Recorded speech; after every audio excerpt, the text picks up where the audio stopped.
109 right now. You know, so the 10-9 thing is, you know, and I asked you your birthday. Yours is 7/10. 6/10. June. Excuse me, 6/10. 6/10 June. All right. 6/10/59. Yeah, and mine is 10/9. So that's that's what those numbers mean to me. October 9th. Yes, sir. That's where it starts. You're at 109 right now. You're watching the iSee109 podcast, coming at you live from Los Angeles, California. You're at 109 right now. I'm from L.A. California, A hot. Days got shade. Let me take you round the way. A lot of out-of-towners can't handle this city where you wear the wrong color and it can get tricky. But that was 86 and things done changed. We a lot more evolved with the way that we bang. Not the rips and the dogs, man, the smog might kill you. But you ain't gotta worry if you're staying north of Wilshire. Don't be scared of Crenshaw, the Slauson Supermall, or Earl's Hot Dogs. Man, you gotta do it, y'all. Come on, come to the hood where we do the most good. Magic Johnson be owning everything like he should. Linwood, Long Beach, Hawthorne, Gardena, from the towers in Watts to the hills of Altadena, the home of the traffic and that gangbang culture. And I hope the way we do the damn thing. Yes, coming at you live from Los Angeles, California. It's the iSee109 podcast. I'm your host, Larry Wiggs, and iSee109. Have you seen it?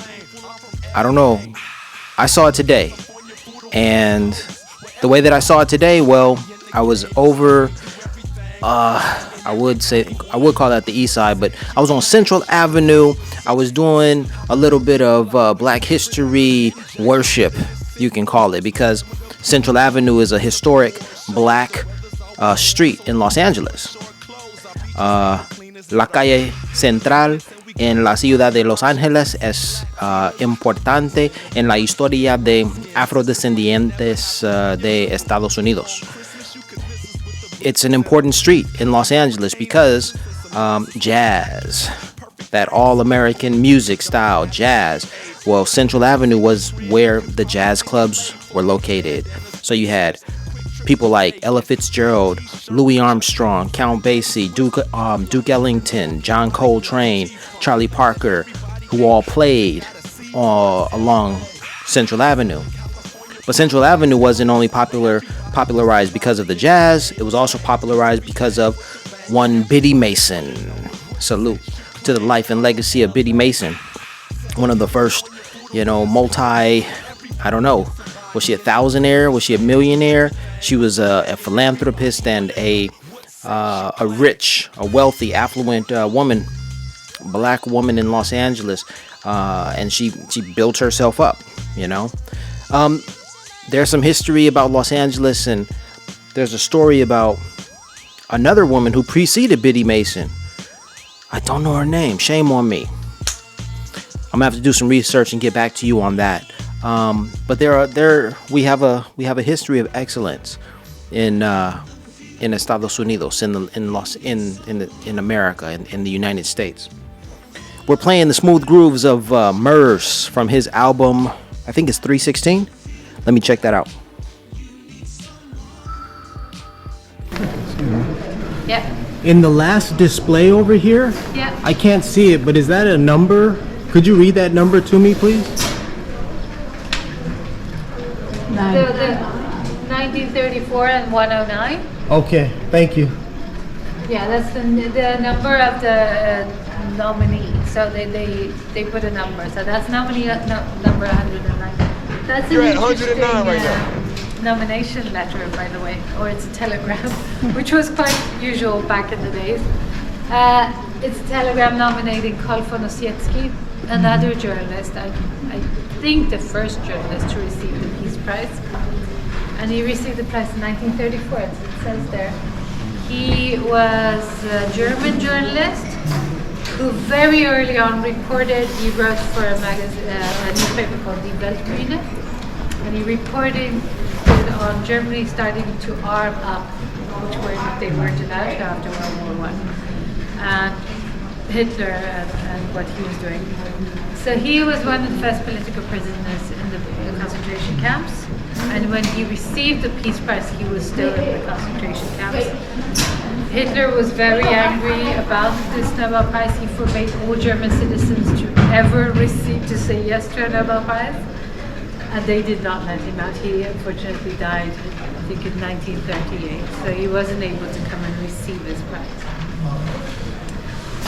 And this is a fact for some of the peace laureates, that it's not the first time that somebody who is imprisoned received the Peace Prize. No, the album is entitled Murray's Revenge.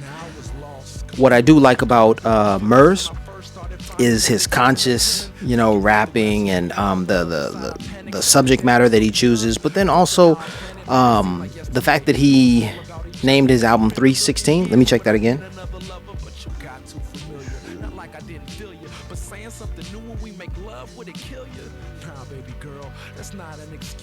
Yeah, right. The 9th edition. All right. Murs 316, the 9th edition. 316. So he used his birthday, which is 316, for the title of his album, 316. So Murs is 316. I am 109. You're at 109 right now. Kobe said 109, but I like to say 109. So I'm gonna switch up the flow and give you guys some different tunes to listen to. Let's go with the jazz, because I did mention jazz. I'm gonna pull up the Basquiat, Jean-Michel Basquiat playlist that I have on here. Basquiat salutes jazz. I think, thoughts is powerful in all facets. Because even my career, even my life, things end up turning out exactly how I visualized them. Not in this time frame I expected. You know what I'm saying? You always want shit to happen overnight. Mm-hmm. But, I just had clear visions. And the love that we standing on is solid as a rock. Not for nothing, but a couple months back when we fought, I couldn't live with myself thinking that you were lost. There we go. So, I was on Central Avenue. I had breakfast at the Dunbar Hotel at a restaurant called Delicious. It's on the first floor. The Dunbar Hotel is famous. I know the Dunbar Hotel because Rudy Ray Moore, or Dolemite, aka Dolemite, lived at the Dunbar Hotel at one time. And that's a fascinating story. In order to learn more about that, watch the movie Dolemite starring Eddie Murphy. Let's see.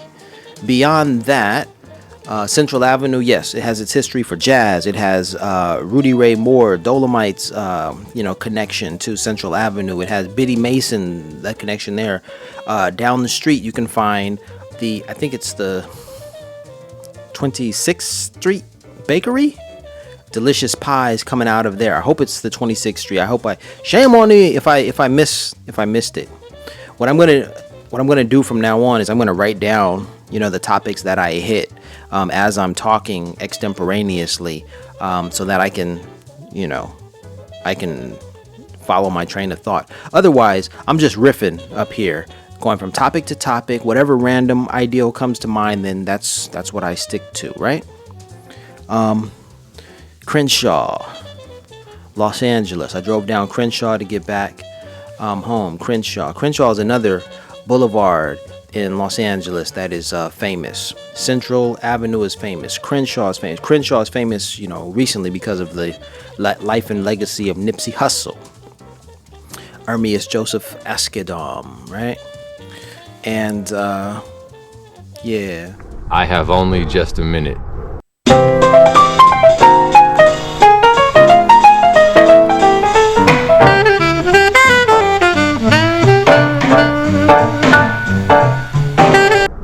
Only 60 seconds in it.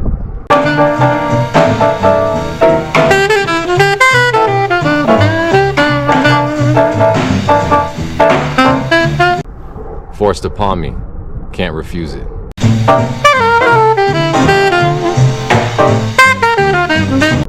Didn't seek it, didn't choose it.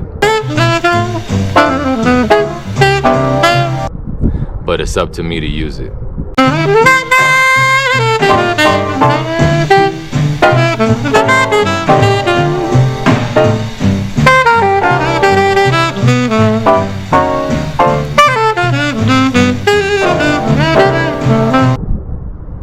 must suffer if I lose it.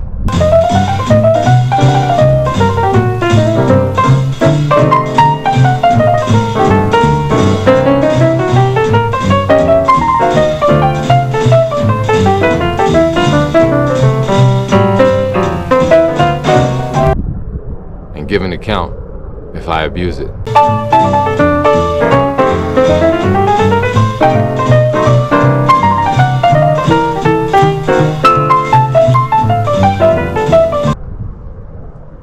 It is just a tiny minute.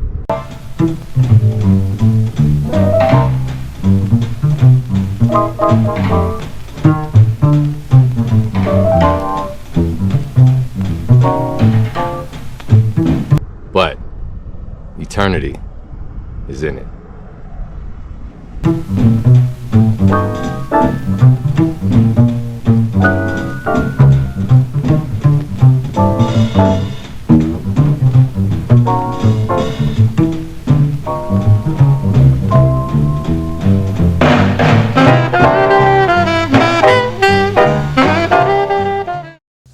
So recently on the iSee109 podcast, I was talking about slavery in California, and the topic of slavery is so nuanced. There's so many ideals. There's so many experiences. I mean, but that's life, right? Life is a mystery. There's so much information, so many details. It's just, you know, when you try to wade through the muck, then you find that there's just too much of it. When you're wading through historic events, there's too many dates, too many people, and so forth and so on.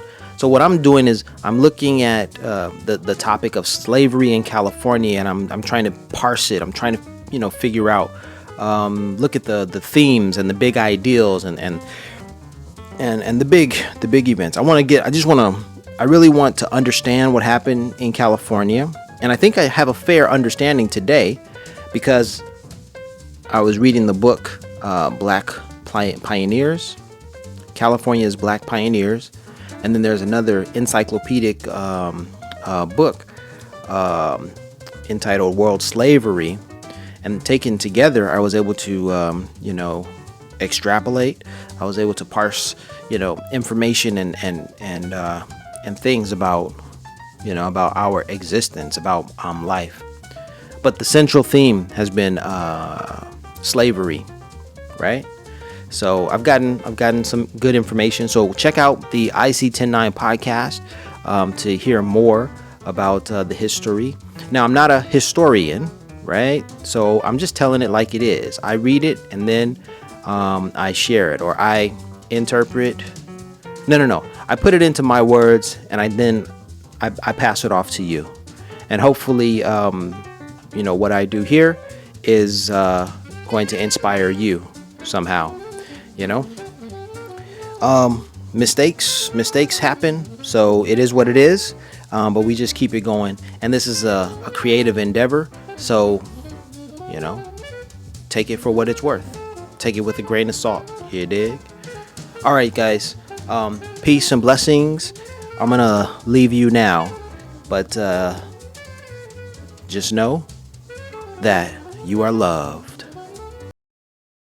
And I see a work of art that he painted around 82, 83, and I see the number 109 in there. Right. And I'm like, yo, that's my number. I'm saying to myself, yo, he's my favorite artist. Those are my favorite numbers.